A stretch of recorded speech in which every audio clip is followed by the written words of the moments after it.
Big boss Malayalam season 7 ഇപ്പോൾ 5 wild card എൻട്രികൾ നമ്മുടെ വീട്ടിനകത്തേക്ക് കയറിയിട്ടുണ്ട്. ഈ 5 പേരെന്ന് പറഞ്ഞാൽ ഒരുപാട് നാളായിട്ട് പ്രഡിക്ഷൻ ലിസ്റ്റിൽ ഉള്ള ആളുകളാണ് അകത്ത് കയറിയത്. അതിൽ ഒന്നാമത്തെ ആളെന്ന് പറഞ്ഞാൽ നമ്മുടെ ജിഷിൻ മോഹനാണ്. ജിഷിൻ മോഹൻ എനിക്ക് തോന്നുന്നു സീസൺ 1 മുതൽ തന്നെ എല്ലാവരും പറയുന്ന ഒരാളാണ്. ഈ ആഴ്ച കയറും, ഈ സീസണിൽ കയറും എന്നൊക്കെ സ്ഥിരമായിട്ട് പറഞ്ഞുകൊണ്ടിരിക്കുന്ന ഒരാളാണ് ഈ ജിഷിൻ മോഹൻ. ഇപ്പോൾ ജിഷിൻ മോഹൻ ബിഗ് ബോസ് വീട്ടിനകത്ത് കയറിയിട്ടുണ്ട്. കയറിയപ്പോൾ തന്നെ അത്യാവശ്യം സ്പാർക്കുള്ള ഒരു മത്സരാർത്ഥിയാണെന്ന് നമുക്ക് ഫീൽ ചെയ്യുന്നുണ്ട്. കാര്യം അവിടെയുള്ള ആൾക്കാരെയൊക്കെ അങ്ങോട്ട് കയറി ട്രോളുന്നുണ്ട്. നല്ലൊരു കോൺഫിഡൻസ് നമുക്ക് സ്വയമായിട്ട് ഫീൽ ചെയ്യുന്ന തരത്തിലുള്ള ഒരു മത്സരാർത്ഥിയാണെന്ന് ആദ്യത്തെ ഒരു ഇൻട്രോ കണ്ടപ്പോൾ തന്നെ മനസ്സിലായി. പുള്ളിക്കാരെ അനീഷിനെയൊക്കെ പരസ്യമായിട്ട് വെല്ലുവിളിക്കുന്നുണ്ട്. അതുപോലെ ഷാനവാസിൻ്റെയൊക്കെ കൂട്ടുകാരനായതുകൊണ്ട് ഷാനവാസുമായിട്ടൊക്കെ അത്യാവശ്യം നല്ല കമ്പനി അടിച്ചു പോകുന്ന തരത്തിലാണ് ഇപ്പോൾ അനീഷ് നിൽക്കുന്നത്. എനിക്ക് തോന്നുന്നു നമ്മുടെ ജിഷിൻ മോഹൻ ഷാനവാസിൻ്റെ, ഒനിയൽ സാബുവിൻ്റെയും അതുപോലെ തന്നെ നമ്മുടെ അഭിലാഷിൻ്റെയൊക്കെ ഗ്രൂപ്പിൽ പെട്ട ഒരു അംഗമായിട്ട് മാറാൻ ഭാവിയിൽ ചാൻസ് ഉണ്ട്. പിന്നെ അനുമോളുമായിട്ട് സ്റ്റാർ മാജിക്കിലൊക്കെ വെച്ച് അത്യാവശ്യം കമ്പനി ഉള്ളതുകൊണ്ട് ഈ അനുമോളെ ഒറ്റപ്പെടുത്താൻ ശ്രമിക്കുന്ന ടോക്സിക് ടീമുകൾക്കെതിരെ ആഞ്ഞടിക്കാനും കൂടി പ്രാപ്തിയായിട്ടുള്ള ഒരാളാണ് നമ്മുടെ ഈ ജിഷിൻ മോഹൻ എന്നെനിക്ക് തോന്നുന്നു. പ്രത്യേകിച്ച് നമ്മുടെ അപ്പാനി, അക്ബർ, റന ഫാത്തിമ ഇവരൊക്കെ ഇനി അനുമോളെ ടാർഗറ്റ് ചെയ്യാൻ വരുമ്പോൾ അനുമോക്കൊരു സഹായിയായിട്ട് ഈ ജിഷിൻ കാണും എന്നാണ് ജിഷിൻ്റെ ഇന്നത്തെ ഒരു അനുമോളോടുള്ള ആറ്റിറ്റ്യൂഡ് കണ്ടപ്പോൾ തോന്നിയത്. ചിലപ്പോൾ മാറാം, ചിലപ്പോൾ ജിഷിൻ മോഹൻ ഇനി അപ്പാനിയായി കമ്പനി അടിച്ച് ചിലപ്പോൾ ആ ഗ്യാങ്ങിൽ പോകാനും ചാൻസ് ഉണ്ട്. ഇതെല്ലാം നമ്മളൊരു പ്രഡിക്ഷൻ മാത്രമാണ്, എന്ത് സംഭവിക്കും എന്നുള്ളൊരു ഊഹം മാത്രമാണ് പറയുന്നത്. രണ്ടാമത്തെ ആളായിട്ട് കയറിയത് മസ്താനിയാണ്. മസ്താനി നിങ്ങൾക്ക് ഓൾറെഡി അറിയാം, എല്ലാവർക്കും അറിയാവുന്ന ഒരു മസ്താനി സെലിബ്രിറ്റി ആങ്കറാണ് അല്ലേ. മൈൽ സ്റ്റോൺ മേക്കേഴ്സ് പോലെയുള്ള യൂട്യൂബ് ചാനലിലൊക്കെ സെലിബ്രിറ്റി ആങ്കറായിട്ട് പ്രവർത്തിച്ചുകൊണ്ടിരിക്കുന്ന കഴിഞ്ഞ 2-2.5 വർഷമായിട്ട് പോപ്പുലറായിട്ട് പ്രവർത്തിച്ചുകൊണ്ടിരിക്കുന്ന ആളാണ്. മണവാളനുമായിട്ട് ബന്ധപ്പെട്ട ഒരുപാട് റീലൊക്കെ ഇൻസ്റ്റാഗ്രാമിൽ ചെയ്യുന്ന ഒരാളുകൂടിയാണ് നമ്മുടെ മസ്താനി. പക്ഷേ മസ്താനി കയറിയപ്പോൾ തന്നെ മസ്താനിക്കൊരു കോൺഫിഡൻസ് ഇല്ലായ്മയുണ്ട്. കാര്യം ബിഗ് ബോസ് പോലെ ഇത്രയും വലിയൊരു പ്ലാറ്റ്ഫോമാണല്ലോ ഞാൻ കയറിയിരിക്കുന്നത്. അവിടെ ഞാൻ മത്സരിക്കാൻ പോകുന്നത് ഈ 15 പേരും ഓൾറെഡി ഇവിടെ 20 ദിവസം നിന്ന് പ്രേക്ഷകർക്കിടയിൽ സ്വീകാര്യത നേടിയ ഒരാളാണല്ലോ എന്നൊക്കെയുള്ളൊരു പേടി നമ്മുടെ മസ്താനിയുടെ മുഖത്ത് പ്രകടമായ രീതിയിൽ കാണുന്നുണ്ട്.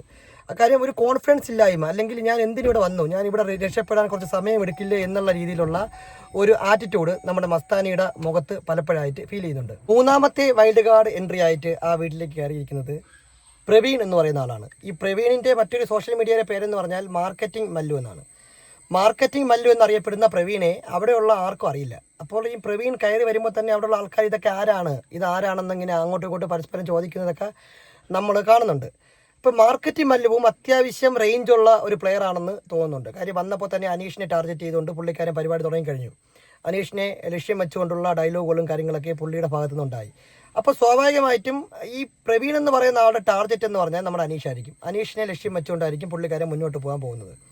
അടുത്തത് നാലാമത്തെ ആളാണ് നമ്മുടെ ആകാശ് എന്ന് പറയുന്ന ആൾ. ആകാശ് സാബു എന്നാണ് ഇദ്ദേഹത്തിൻ്റെ പേര്. ഇദ്ദേഹം ഒരു ഫുഡ് വ്ളോഗറാണ്, അതുപോലെ തന്നെ ഫിറ്റ്നസ് ട്രെയിനറാണ്, കൊറിയോഗ്രാഫറാണ്, ഡാൻസറാണെന്നൊക്കെയാണ് പരിചയപ്പെടുത്തുന്നത്. ഈ ആകാശിനെ നമ്മൾ റന ഫാത്തിമയ്ക്കൊക്കെ നേരത്തെ അറിയാമെന്ന് തോന്നുന്നു. അവർ തമ്മിൽ നേരത്തെ കമ്പനിയാണെന്ന് തോന്നുന്നു. അങ്ങോട്ട് ഞാൻ സംസാരിക്കുന്നത് കണ്ടു. അപ്പോൾ ഇവനിലും ഒരു സ്പിരിറ്റ് ഉണ്ട്, ഒരു ഫയറുണ്ട്. കാര്യം എന്തൊക്കെയോ നേടണം എന്നുള്ള ഒരു ഉദ്ദേശത്തോടു കൂടി, അല്ലെങ്കിൽ കളി മാറ്റണം, ഗെയിം ചേഞ്ച് ചെയ്യണം എന്നുള്ള ഉദ്ദേശത്തോടു കൂടി വരുന്ന ഒരാളാണ് ഈ പറയുന്ന നമ്മുടെ ആകാശ് എന്ന്. അയാളുടെ ഒരു മുഖം കണ്ടപ്പോഴും അയാളുടെ സംസാര ശൈലി കണ്ടപ്പോഴും നമുക്കെല്ലാം ഫീൽ ചെയ്യും. അവസാനത്തെ ആളെന്ന് പറഞ്ഞാൽ ലക്ഷ്മിയാണ്. ലക്ഷ്മി വേദ പുള്ളിക്കാരി ഇപ്പോൾ നമ്മുടെ അഖിൽ മാരാറൊക്കെ അഭിനയിച്ചിട്ടുള്ള മുള്ളംകൊല്ലി എന്ന് പറയുന്ന സിനിമയിലൊക്കെ അഭിനയിച്ചിട്ടുള്ള ഒരാളാണ്.